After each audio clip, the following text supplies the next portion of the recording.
right, why don't we go ahead and get started? Good evening and welcome to our Hand in Hand program. My name is Sarah Brandt and I am an associate at the Institute. We are proud to be sponsoring this event along with the Parent Infant Toddler program at the Beverly School for the Deaf, or BSD.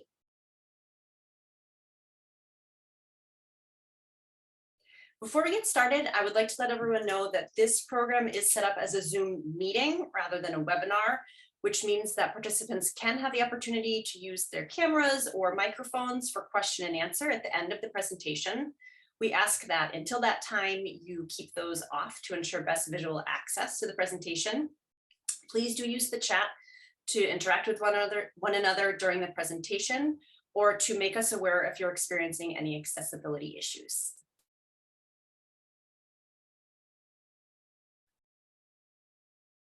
Earlier this year, Dr. Amy Zarkowski, the director of the Institute, and I sat down with Robin Huff and Eve Marie Davis of the Parent Infant Toddler program to discuss working together to offer the Hand in Hand program in a virtual format. While this program traditionally welcomes families to the BSD campus in Beverly, Massachusetts, we wanted to provide opportunities for families to connect with one another and all of these fantastic presenters, even if it had to be virtually for this spring.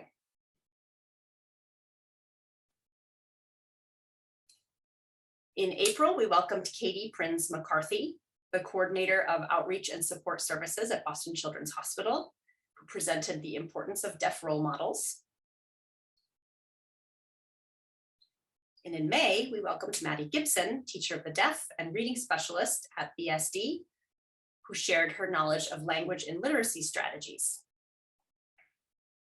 This evening, we are so pleased to welcome Dr. Cambria Russell to our final virtual program of the year. It is our hope that this program can return to an in-person format moving forward, so please keep an eye on both the Institute and the Parent Infant Program socials and website to keep up to date for the most up-to-date information.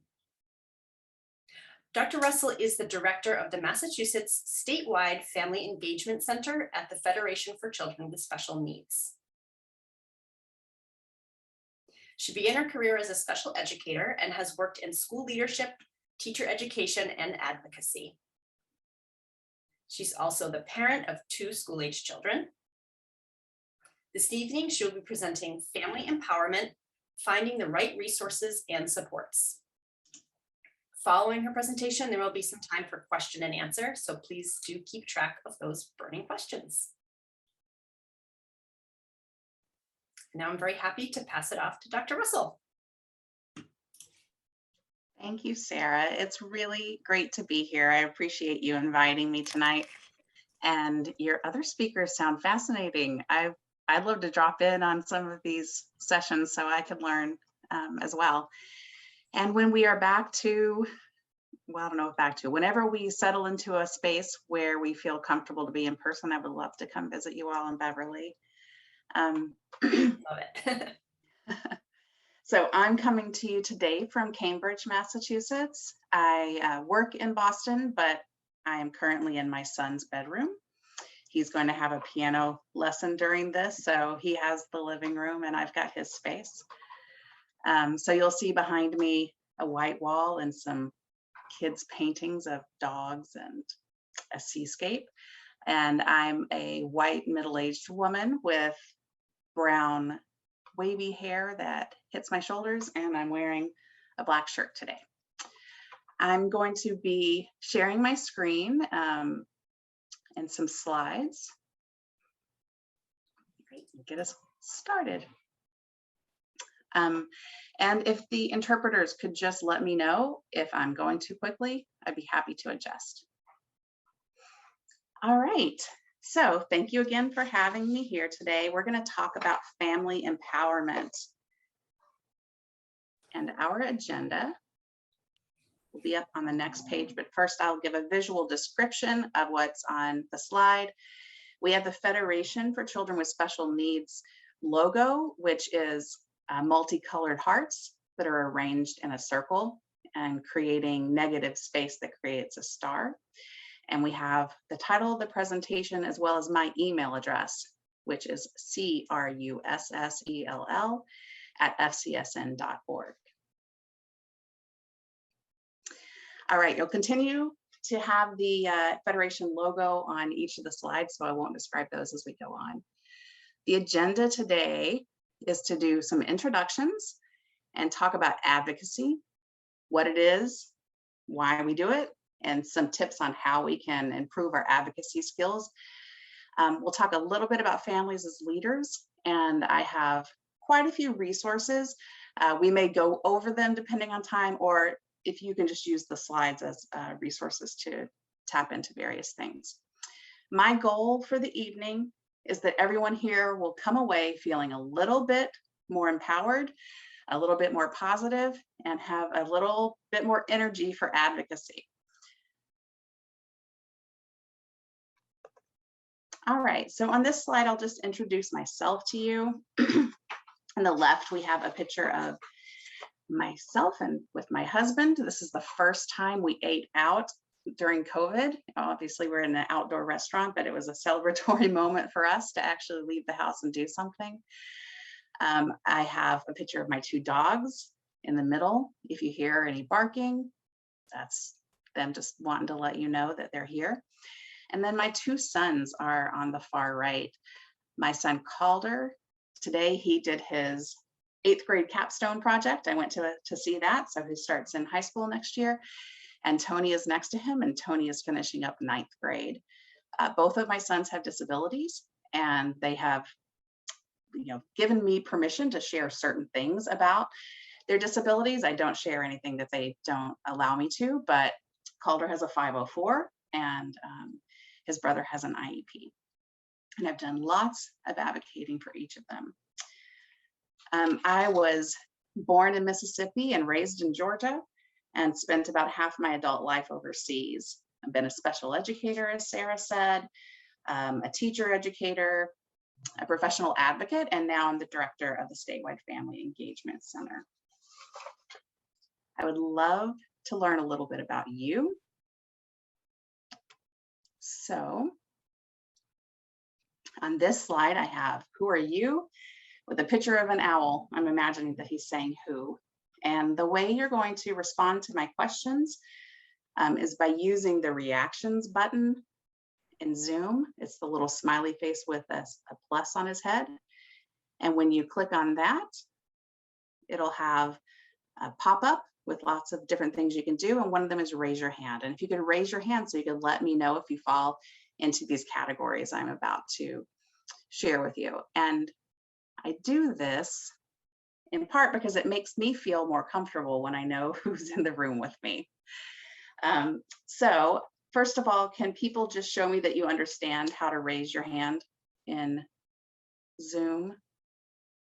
Thank you, Michelle. Thank you, Sarah. Thank you, Elizabeth. Does anyone need help?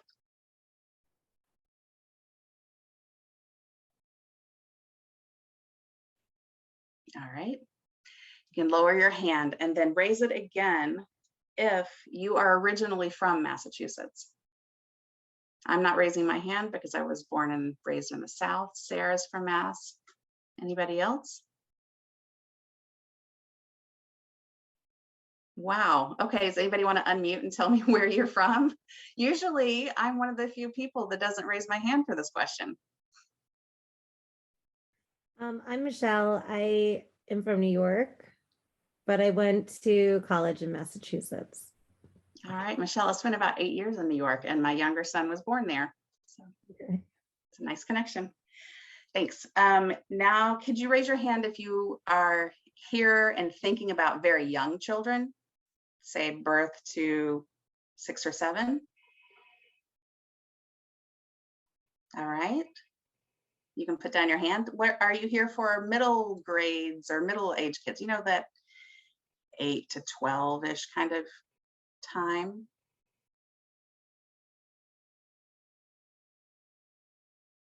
Elizabeth. All right. And then are you here for older kiddos? If you are, if you could raise your hand. Okay, this would be amazing if we actually had someone raise their hand in each category. Sarah's here for all the kiddos. Fantastic. All right. All right, here's just a silly one. Oh, Jennifer's wrestling with her child now. I understand that. Do you ever eat your dessert before your meal? Oh, I have to raise my hand for that one.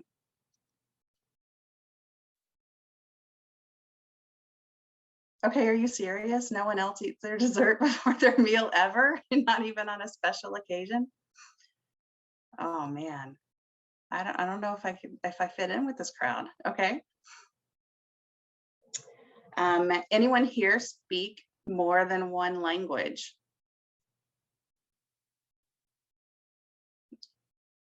All right. What if we increase that to more than 2 languages? Oh, Sarah's hand went down. Oh, Michelle. More than 3?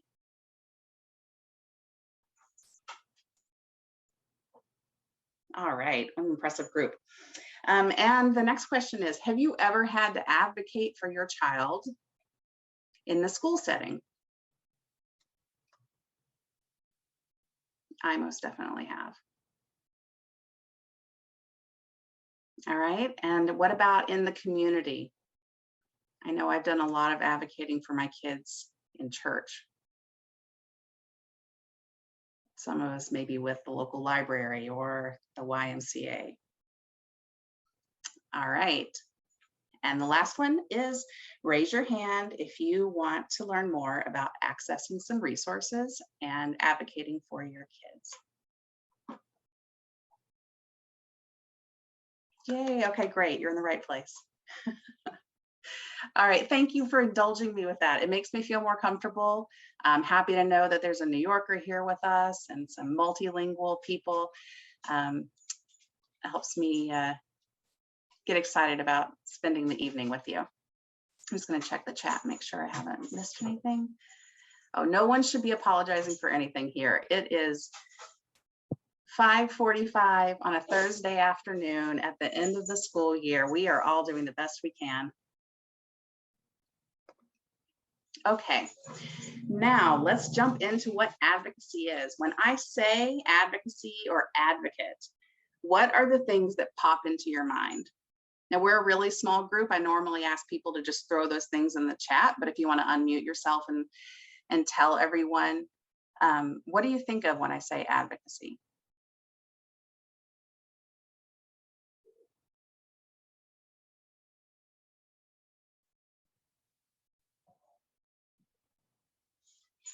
I see some chats coming in.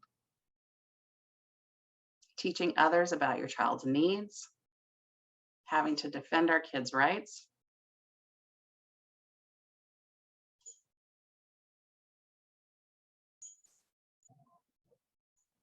Being a voice for our children.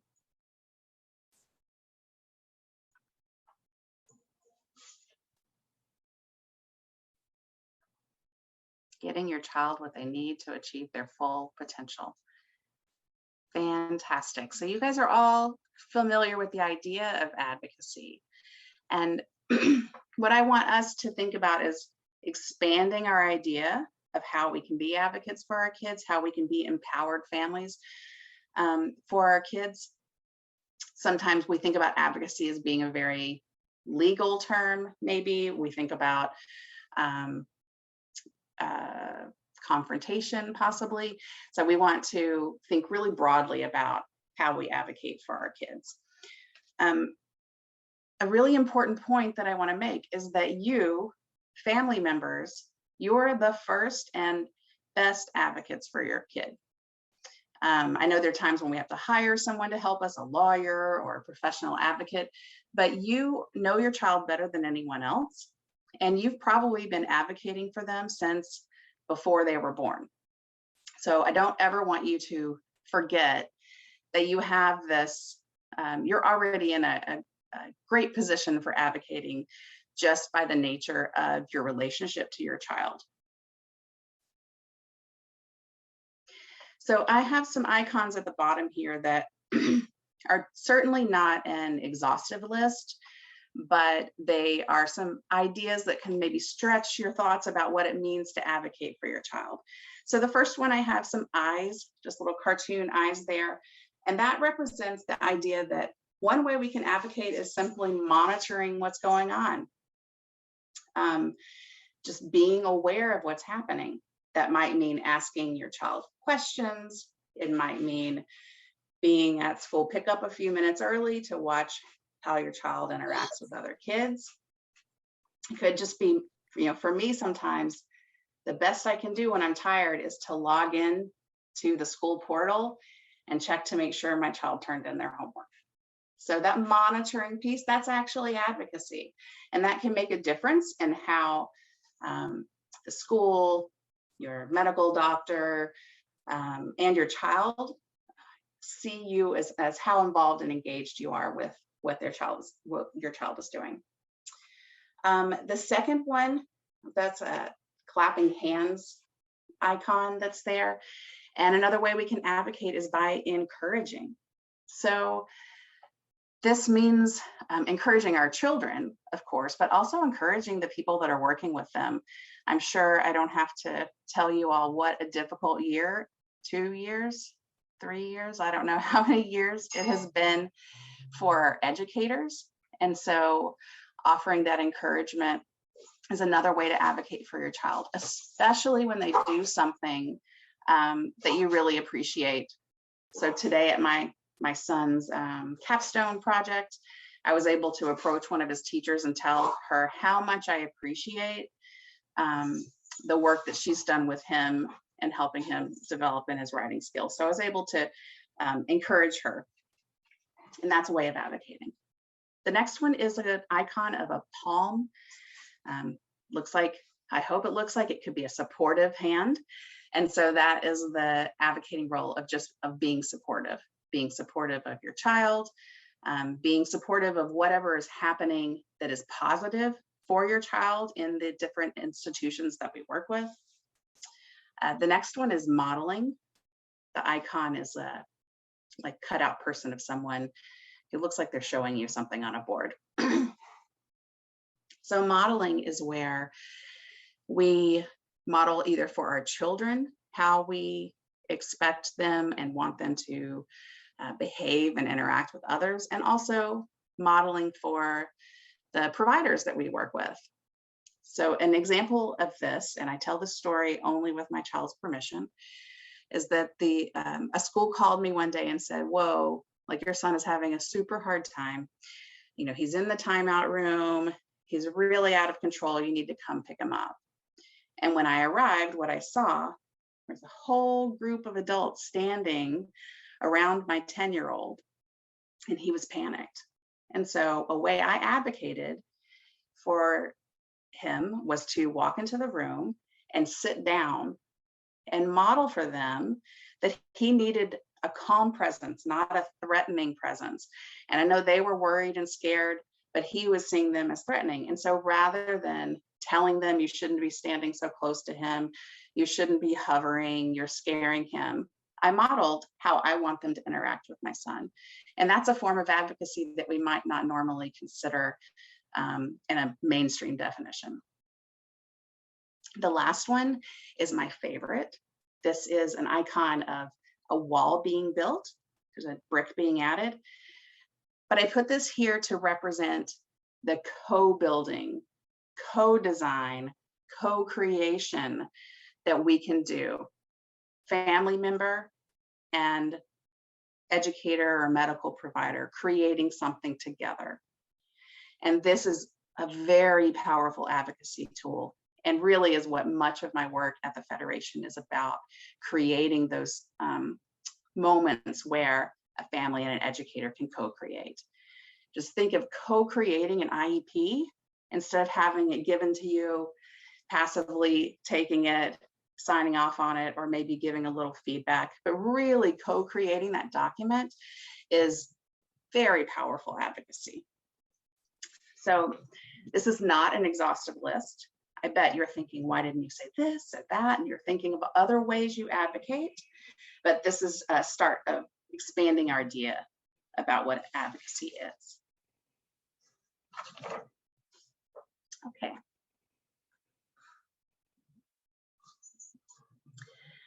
This next slide is the why. Why do we bother? I mean, on one hand, we all know kind of in our gut that advocating for our kid is important, but research tells us it's important. It's extremely important. When you are involved with your child's learning and development at home and at school, your child will do better in school. The research tells us that holding all things constant, no matter what the family's income is, race, background, children with engaged parents are more likely to attend school regularly, to have better social skills, to have higher grades, more likely to pass their classes, more likely to graduate. So it has a huge impact when you are really engaged with your child's learning and development. Now, my favorite part about this, which I think is so cool and it's like magic, is that when you are advocating for your kid, the school actually does a better job at educating all children. It improves the school overall, which I think is just beautiful because we're not always in a position to advocate. Sometimes we're exhausted, or we have COVID, or we have 2 jobs to try to make ends meet, and we can't always advocate. But if the mom, dad, or grandma who's sitting next to you is doing some advocating, then that's actually improving school conditions for your child as well. And I just love that. I do want to add that this holds true in the medical field as well. Families that are advocating and engaged with their child's medical care have lower readmission rates to hospitalizations and better health outcomes. Now, I'm telling you all of this with a big caveat, and that is if your child is not passing their classes and your child is not attending, then the blame does not revert to the parent or caregiver. So if you're doing the engagement, and then you are helping your child. But if your child is not meeting those kind of standard ideas of success, it is not to blame you, because the success of our kids is a shared responsibility. Family, school, and the whole community. So don't forget that. I think when we hear all the excitement about the improvements we can get from advocacy and engagement, then when our kid's not doing so well, we're like, oh, well, maybe that's because I'm not doing a good job of advocating. It's a shared responsibility. And maybe your advocacy has made things, maybe they're not great, but made them better. And I've been in that place many times in my child rearing journey, to just think, okay, I know I've done everything that I can, and maybe this is much better than it would have been otherwise. I just want you to see kind of the power of your actions and how much you can contribute.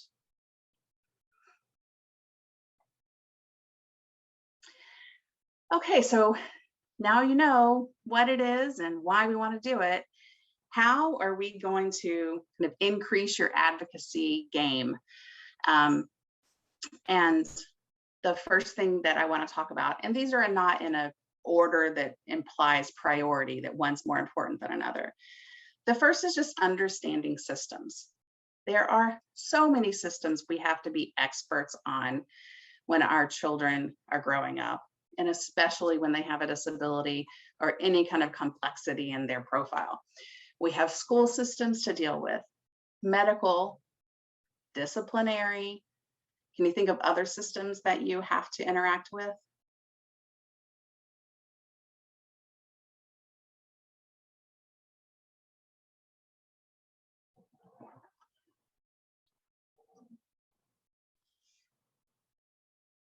Some of us have to deal with mental health systems. Hopefully not, but possibly juvenile justice. There are a lot of different systems that we can't be experts on everything, but we can, as we enter these different systems, educate ourselves as best we can. And I would say at the very beginning, the first 2 questions you can ask yourself are, who in this system has the authority to give you what you need? An example of this is when my son was in the hospital and in a great deal of pain. And I was so frustrated and so angry that he wasn't getting pain medication quickly. And then the person who brought him his dinner is the one I said, why can't we get any pain meds here? Why is this taking so long? Now, that person did not have the authority to give me what I needed. That was not an effective use of my energy, and it wasn't kind. So emotions get involved, but we need to step back and think who actually has the authority to help us in this situation and make sure we are leveraging the right points. And then the next is just what is the policy or procedure for this situation? And that doesn't mean you have to go read, although maybe you would. I mean, I would read a school disciplinary handbook perhaps, but maybe you're not going to read Boston Children's policy manual. You can simply ask, what is the procedure for getting my child more pain relief? And those are the kind of understandings of systems that we can build. I want to point out resources here. You'll see that there is a QR code. If you hold your phone up to that with the camera, it will take you to the Federation's main page. There's also a hot link in the slides. I'm going to take us there just to show you how you can access some information on navigating systems. So someone's going to need to tell me if my share screen actually goes. And it didn't work. That's unfortunate. I'll try again.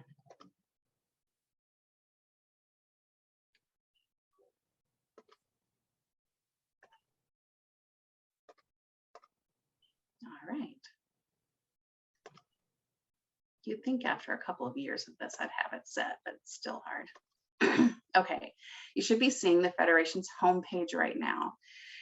And when you're thinking about what sort of assistance you need, what sort of system you need to navigate, if you click on the services button at the top, the drop down includes early childhood and EI, family engagement, that's me, health and health insurance. So if you're looking for that navigation of those systems, you would go to this and it will take you to our Family Voices project, CPAC partnership, multilingual support, and so on and so forth. So I just wanted you to know that services is where you would go if you're thinking, wow, I need to get a handle on a particular system.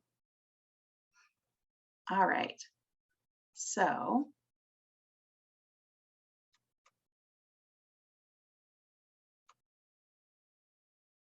all right, back to the PowerPoint.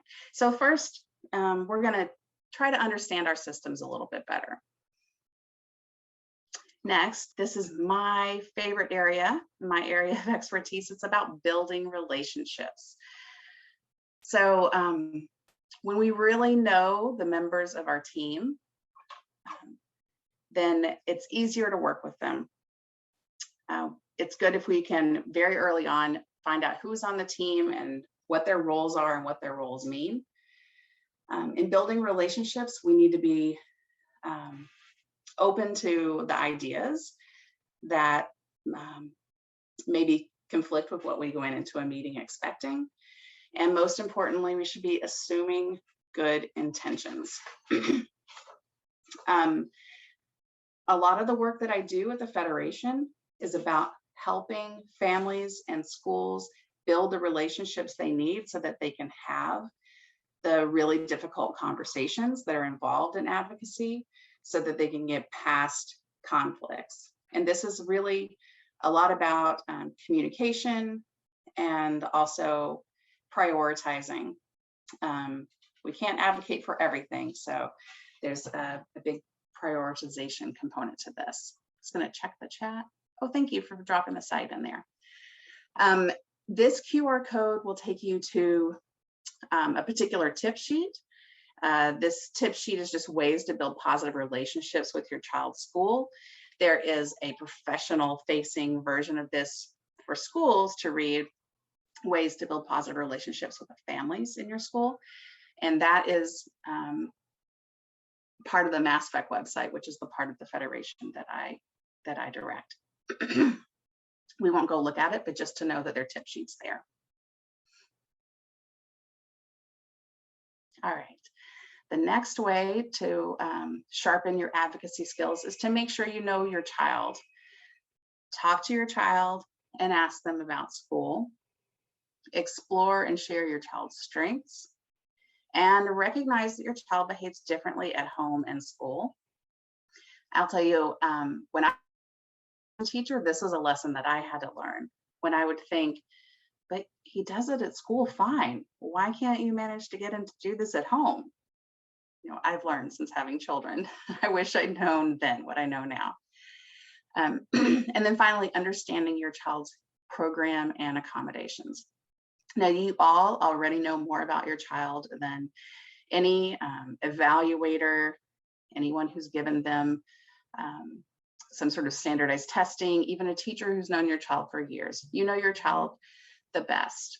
And a part of this knowing your child is having confidence that even though you don't have the PsyD that allows you to give a, some sort of psychological testing, that you actually know your child and communicate that to the professionals that you're working with. And an interesting story, that's not my story, it's one of my colleagues. She tells the story a lot, so I think it's probably okay for me to share as well. She was advocating for her child to have access to audiobooks. He had dyslexia, and she was working and working, and the IEP team was saying they didn't think that he needed it. And she fought and fought and fought and fought, and she finally got the accommodation written into his IEP that he would have access to audiobooks, and her son wouldn't use them. She never asked him how he felt about audiobooks. He didn't want them. He wanted to strengthen his reading skills so that he would be able to consume the same reading material that his classmates did, and he didn't feel comfortable. So she did all of that work, and then she realized he wouldn't actually use the accommodation.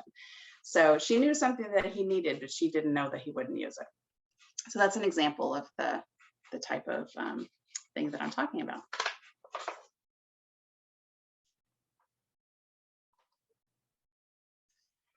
Oh, this was one that's been a journey for me.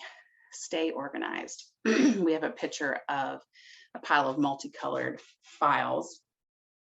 And we do have a training at the Federation that is given by our Family Ties staff called Let's Get Organized, where they actually, you bring in your paperwork and you work together to try and organize materials. It's important in advocacy that we keep copies and organize our paperwork. I don't know how many times I've talked to a doctor and said, no, we absolutely can't try that medication. We had an allergic reaction to it, but it was in another state, and then the files didn't get moved, and I have to produce the document myself to make sure that they don't try to give it to him again. So keeping copies and organizing your paperwork, save all your records. It doesn't have to be the file folders that you see on the picture here, but fortunately, my husband is actually really great at keeping a Dropbox super organized with all of our kids' documents. And then this is an important one when we're thinking about traditional advocacy. We need to document all conversations. When you have a conversation with someone and they agree to make a change or to a new approach, you always need to send an email following up saying, thanks for the conversation. I appreciate it. This is what I understood, and then ask for a response from that. So this is an important one and not my favorite, but I do know that it's important. And one of those times where it's good to have a partner you can divide and conquer these things with. Or maybe a friend. Okay.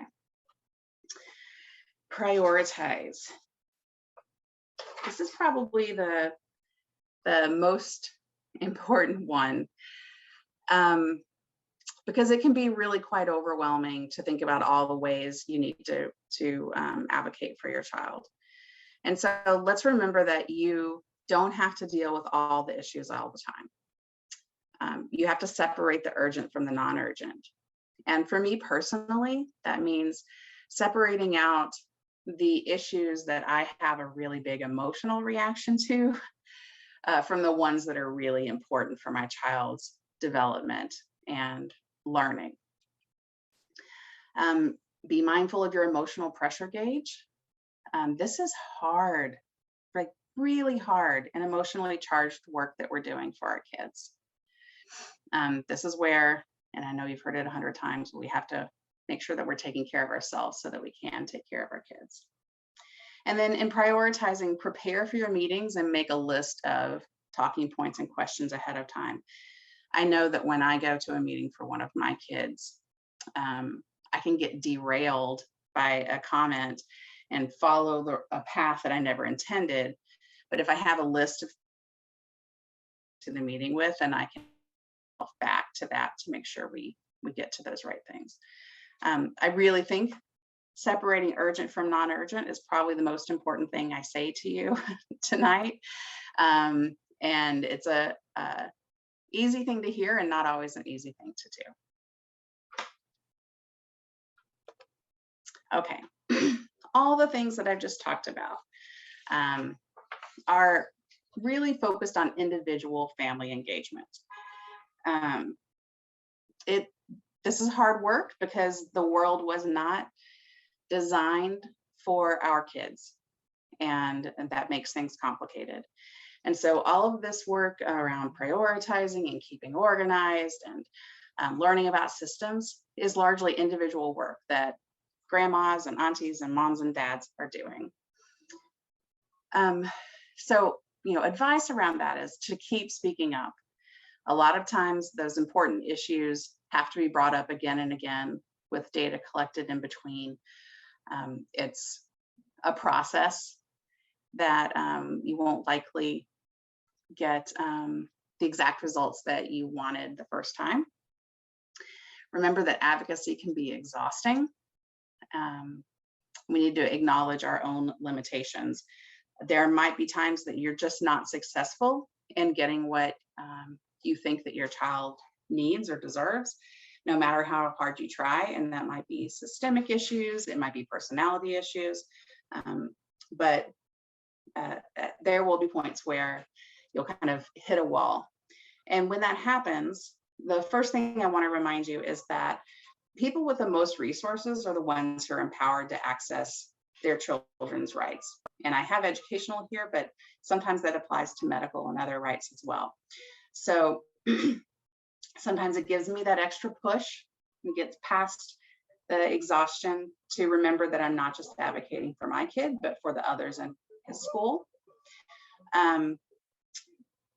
And at some point you might feel like you've done all that you can on your own, and that's totally okay. There's only so much that we can individually take on. So just want to speak briefly about group advocacy. And I think that the name explains it fairly well, but basically parents join with other families to advocate on behalf of their children. And this happens frequently within like disability groups or particular school groups. And group advocacy can be helpful, especially if your children are experiencing the same sort of barriers or issues. And group advocacy has the advantage of working with others. It's a little bit less exhausting, but working with others is sometimes really difficult too. And having many voices is sometimes more powerful in terms of getting systemic changes made. Examples of group advocacy that you may be involved in already and didn't even think of it that way would be your school's PTO or site council, a CPAC, which is a special education parent advisory committee, or 766 schools might have a CPAG, which is replace group instead of committee. And LPACs are for families who have English language learners in the family. And there are also affinity groups. I know in Cambridge, where I live, we have a Families of Color Coalition, and then support groups. The history of the Federation is actually a really fantastic example of group advocacy. Our organization started a long time ago, 47 years, I think, ago, with a group of moms sitting around the table saying, like, this isn't good enough. What our kids with disabilities are getting is not enough. And so they band together to advocate and to get laws passed and policies changed to help their children. I'm sorry, I have my windows open and there are people talking right outside. I hope you're not hearing them too much. Okay, and then individual advocacy, group advocacy, and then we have self-advocacy. And you are probably aware of this, but I will give you a little information. Just that self-advocacy is when our children start making decisions for themselves and advocating for themselves. And we can build those skills in our children. There's a QR code here for a link to a post. It was written by a self-advocate. I think the title of the post is 3 Ways to Help Your Child Become a Self-Advocate. And I can drop the link in the chat a little bit later too. But this is what we need to be working on, is modeling advocacy skills for our children and helping give them the skills so that they'll be able to advocate for themselves. And I actually just last week had an experience with my child's own self-advocacy. He has an IEP and he's been pretty unhappy with his math class this year. And so he asked the math teacher to provide him with a copy of his IEP and the math goals section. And so he has it sitting at his desk. And when his teacher asks him to do something, he says, "It's not on my IEP. This is one of my goals." And, you know, of course, the teacher's like, "Oh, it's connected to your goals. It's a prerequisite skill." I mean, all that he's doing is appropriate, but I'm not sure how much the teacher appreciates that I've been instilling self-advocacy skills in my child and helping him along with that. I thought it was pretty cool that he did that. So one of the best things that you can do for your kiddo is to encourage them to make decisions. Sometimes when our kids have really struggled in the past, we are tempted to make decisions for them. We might presume that they're not able to make good decisions for themselves. And so I encourage you to kind of push your own limits in allowing your child freedom to make choices and maybe not make the right one all the time. We have to allow our child to mess up, and that can be hard, especially if they have encouraged a lot of barriers in the past. So I would encourage you to check out the great article that Sarah wrote about encouraging self-advocacy.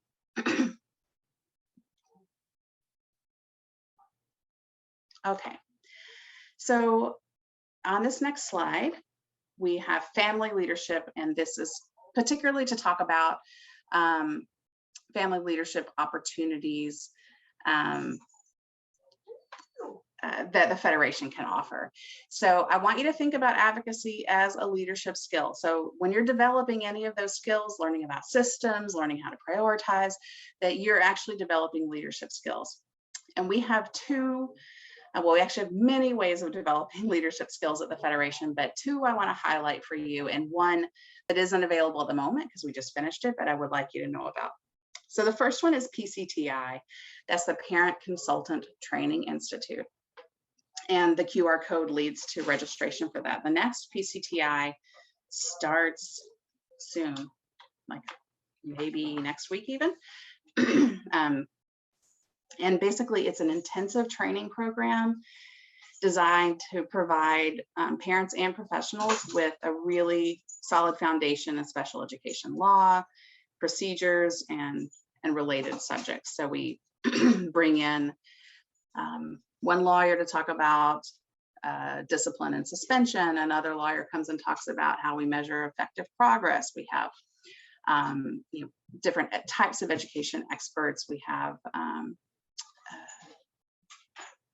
neuropsychologist that comes to talk about testing.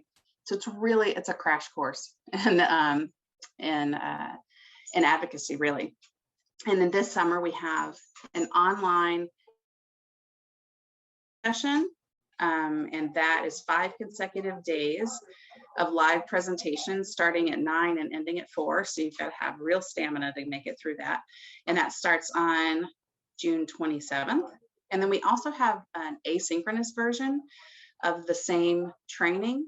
Asynchronous means that you would watch, you wouldn't go to a live session, you would watch videos of the same sessions in order to get the information. And that starts July 11th.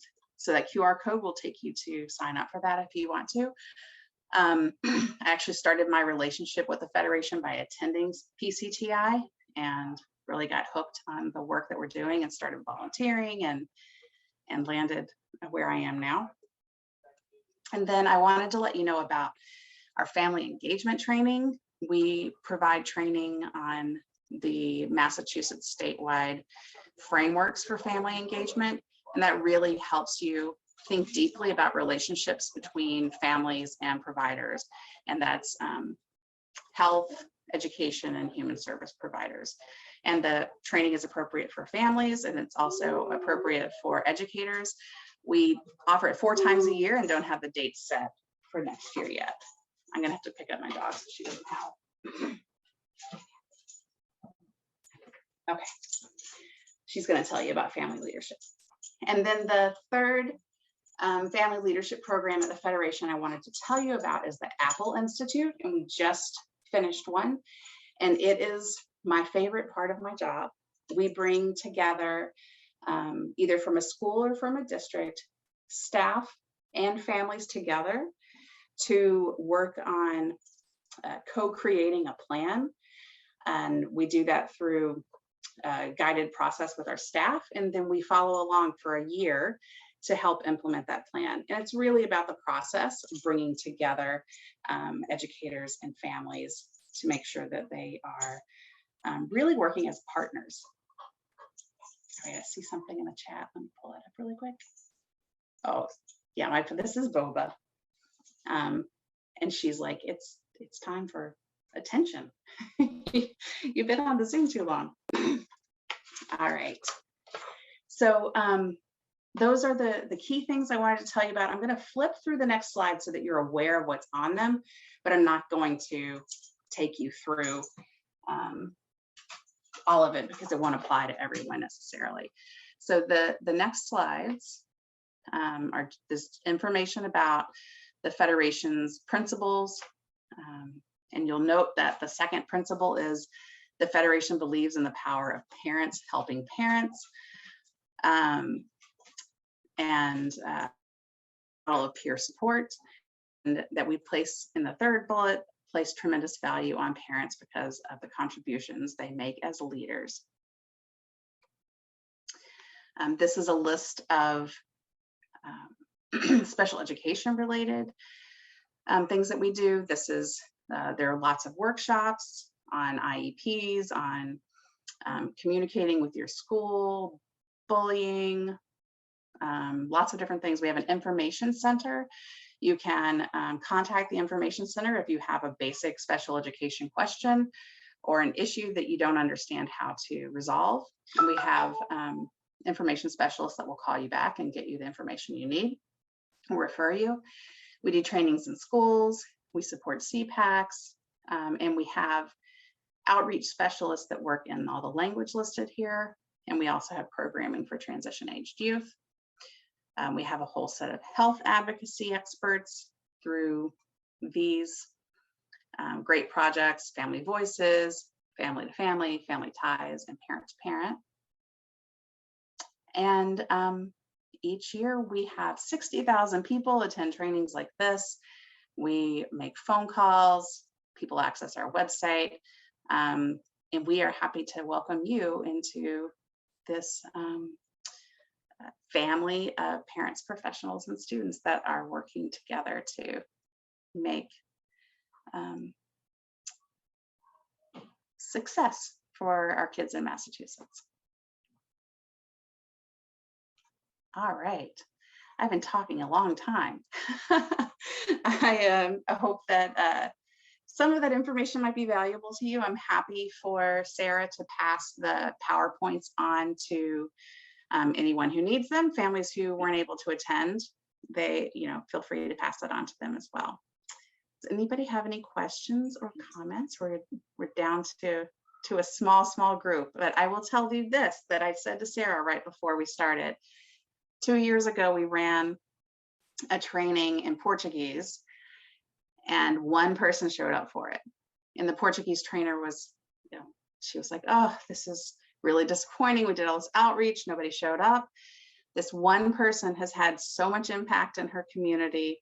She is a great resource for the Brazilian immigrants that are in Massachusetts, and especially now there's been an influx of them, and she's a go-to person that we have help out with families. So maybe that person's in this room today. So I appreciate your inviting me here and for your time.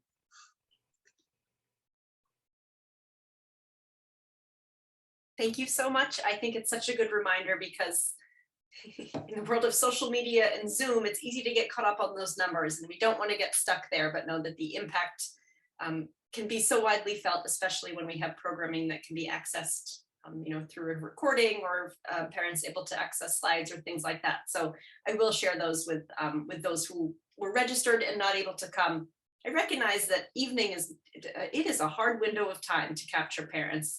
There really isn't an ideal time, but we will definitely share these resources with those who wanted to get here tonight and just weren't able to. Absolutely, and I'm happy to talk to anybody. If you email, then I'll direct you to the right part of the Federation to get whatever assistance you're looking for. I had a couple of questions that I thought I might throw to you.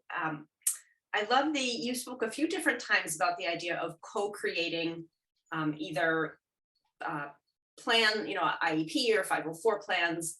And I'm wondering if you have a tip for professionals to encourage families into that process, and how families could encourage professionals to welcome them into that process. What is something each group of individuals could do to engage in that a little bit more effectively?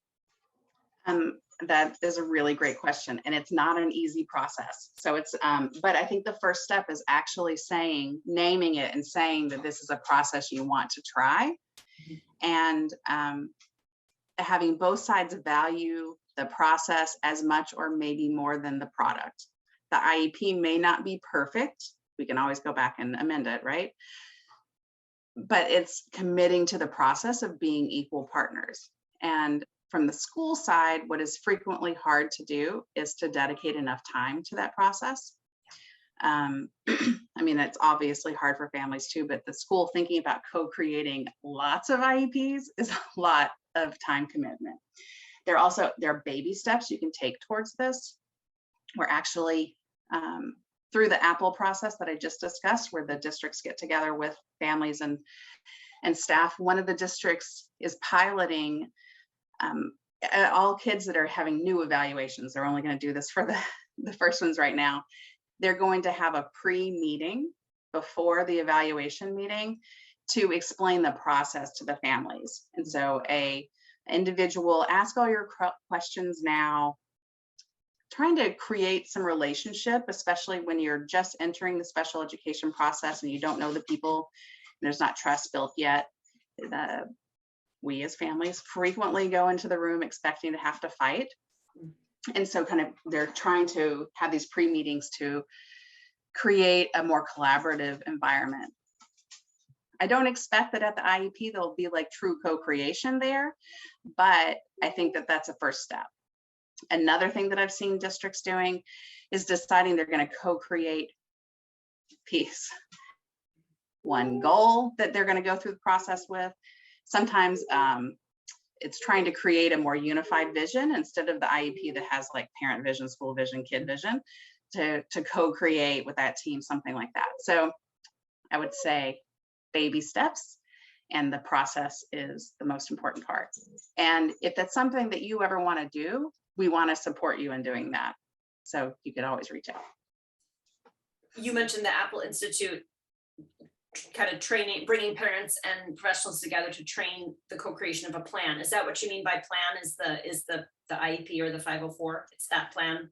No, so like the plans that were just created with this last group, one plan was to create the pre-meetings. Another group, they're doing a plan for parents really being involved in the parent academy planning that they're doing.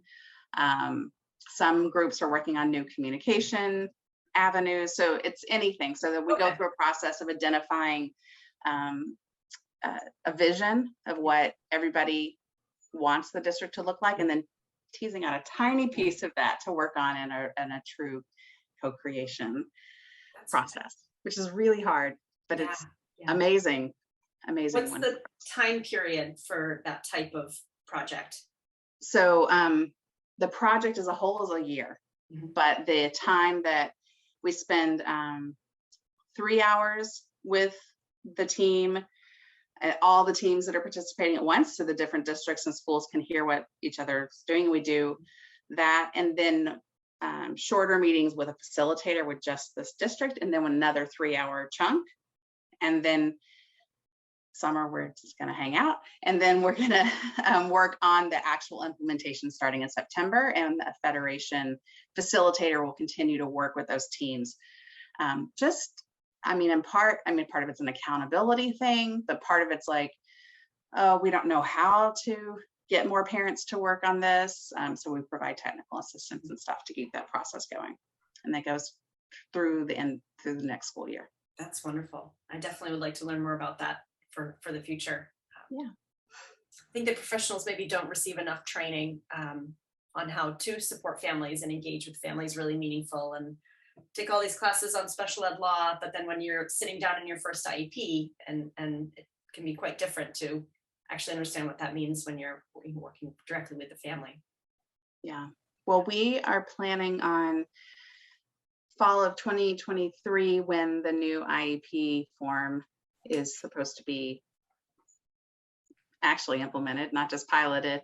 Then we're planning for that, and seeing that as an opportunity to make that whole IEP process more collaborative. And I think, there are parts of that process that or the new process that will lend itself more to collaboration, but it's a lot to be done between now and then. And I know that educators are overwhelmed by the idea of learning a new form. Yeah. What steps do you think schools will need to take or do need to take to really make that collaboration something that can be meaningful and real? In the new form or in general? In general. I mean, the basis that has to be there before anything else is relationship building and trust. And so whatever it takes to get to that point is pretty important. And that's if you don't get past that, well, I would say that, and making sure that the family's needs are met in other areas, just kind of like general wellness and safety and health and those sort of things, that and relationships. But working on the wellness of the family helps build a relationship, and building the relationship helps so that they kind of go hand in hand. Absolutely. But I mean, I'll always put in my plug for allowing educators dedicated time for family engagement. And it's a hard sell, but the reality is that the teacher's job is easier in the long run if there's the opportunity to really build the relationships in the first place. But I know I've been an administrator before. I know how hard it is to say, oh no, we're not going to do another science training, or we're not going to give you a planning block with your team. Instead, we're going to do dedicated time for family engagement. But that's my soapbox. So I will just keep going with a few more questions unless anyone else would like to jump in. Knowing that this presentation is geared toward the families of young children who may be approaching a time of a transition out of early intervention and potentially into a school-based program or into different types of services, are there particular recommendations you would provide to those families who are walking into the doors of the school maybe for the first time, or new placement, new staff, different level of support, all of that. What kinds of things would you recommend for families in that situation?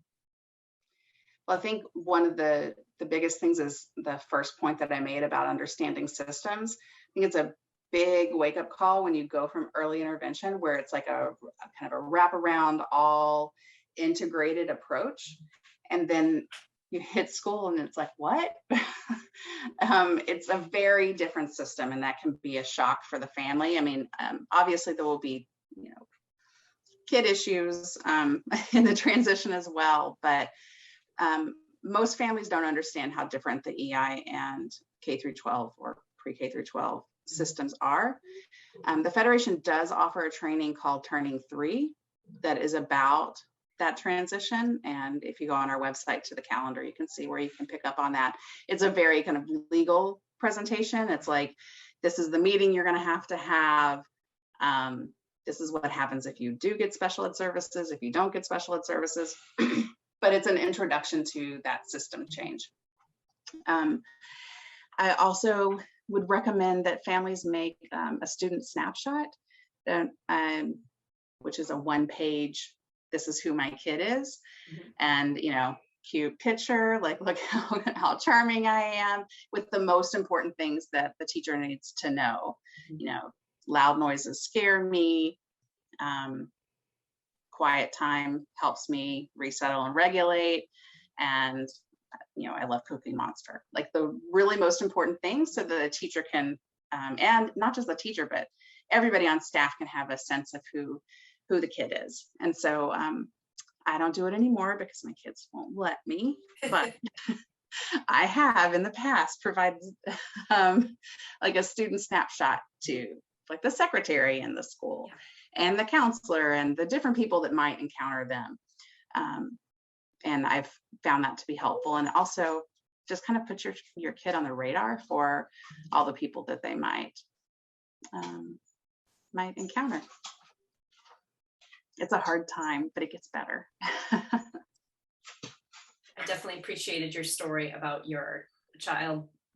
Well, that's not my IEP, so I'm not gonna do that. That's what a good illustration of some self-advocacy. That's great. Yeah, I mean, I was so glad I had on a mask, because I was snickering, like I was laughing when the teacher was kind of complaining about this, and I was like, that's awesome. And that they know I have an IEP, I know what it is, I know what it's for. That's such a, I think that many children aren't welcomed into that process in such an open way. So I think that's a good thing to highlight, that we can really actively make them part of the process. Absolutely. And we actually have at the Federation a person whose sole job is to work with youth on understanding their IEP, self-advocacy, and those sort of things. So if you ever wanted Jacob to come and talk to a group of that transition age kids, he would love to. He's great. A dynamic guy who is passionate about self-advocacy. So that's wonderful. I know within our school setting, in adolescence around age 14, students are a part of their program, but I think there's always new trainings and new things to learn and new avenues to promote that advocacy and involvement. So that would be a great thing for us to reach out for as well. Yeah, I'm happy to help connect you to anything that I can to be supportive. I know we've had staff members present at the conferences through the Federation. They've had a great experience as well. Yeah, I think I've seen a few of them. It's been really great. I think I moderated one time and I was impressed. Oh, good to know. Lots of knowledge back and forth. Well, and if at any point you have, family success stories in terms of like really having the true collaborative, authentic partnership and co-creation, we'd love to hear them and to highlight them. Because one problem with, sorry, my dog is very needy. One problem with improving family engagement practices is that most of us haven't really experienced authentic family engagement. I mean, when I was in school, it was the meet the teacher night and, seeing seeing people at a basketball game or something, but it wasn't partnership. Yeah. It wasn't everyone taking ownership over a child's learning. And since we didn't grow up with that, and even when I was a teacher, I wasn't doing that either, it's really hard for people to understand the practice. So if you have something really cool happening, please tell me, and I will spread the news far and wide. That makes me think of another question. I, as a former classroom teacher, have had experiences where, based on a family's home culture, they have a different approach or understanding of the role of a teacher or the role of a school in the child's life, and encouraging families that yes, we want your involvement. It's not what we say goes, but encouraging those families to get involved in the process is a little bit different than those who may have grown up within the US. What kind of recommendations do you have to support families who are coming from cultures outside of the US? Yeah, that's really common. Like there are a lot of places where there's an expert that you defer to, and frequently that's the schools. So the model that we use at the Federation is the cultural brokering model. And so we have outreach staff from communities who bridge the gap and act as kind of cultural liaisons for those communities. And some schools are starting to work in that direction as well. I mean, we're not going to change someone's mind overnight about how you interact with systems. Those things are really deep held beliefs. But when you have someone from your community who is speaking to you in your language and drawing on experiences, similar experiences, and then explaining the successes that they've had with taking a slightly different approach, then we found that to be really effective. There's actually a really cool video. I'll try to remember. If I forget, you can email me. Okay. Video series that was created recently in Virginia, where they created a telenovela that's in Spanish about the IEP process. Very And cool. it is written by families, Latinx families. They wrote it in conjunction with the school district, and they created this telenovela, and it's really bridging that the cultural issues associated with getting a diagnosis and going, eligibility and all those sort of things. It's really brilliant. We need more things like that, but those, there are little resources out there that can be helpful as well. And I love that it's in Spanish with English subtitles. It makes me very happy every time I see it. That's great. If we have any other questions, we'd welcome them, but I want to thank you so much, Cambria, for your time and your expertise, and I will certainly be sharing these resources with families and making sure that this is available to those who need these supports. Excellent. I look forward to hearing from you all anytime and see. I'd love to hear what's going on with you all in the next school year. Surviving the next week or so, and then taking a deep breath and back at it in July. I hope that everybody gets some rest. Yes, we hope everyone has a wonderful summer, and we'll be back with more programming through the Institute and the Parent Infant Toddler program at BSD. Hopefully come fall. Keep an eye on our website and our Facebook page. The Institute now also has a Twitter handle. That's very new. Brand new, but give us a follow. We're learning. What's your handle? The Institute DHH. I should pop that in the chat, but I have to get my other That's window okay. open. I can find it, no problem. Absolutely. So we'd like to thank our interpreters tonight for providing communication access. And we wish you all a great evening. Thank you so much. Thanks, everybody. Yep. Bye-bye. Bye.